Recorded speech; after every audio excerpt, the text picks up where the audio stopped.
പമ്പയിൽ പ്രണവരൂപനായി വന്നുദിച്ചൊരൻ ഗണപതിയെ ഗംഗാധരസുത ഗണപതിയെ ഗം ഗണേശ ഗജമുഖ ഗണപതിയെ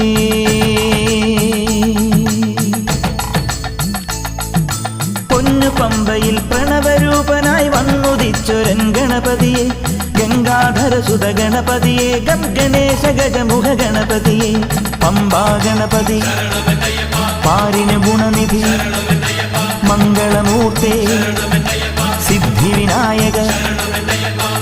ഇരുമുടിയോടെ ഞാൻ മല കയറുമ്പോൾ തുണ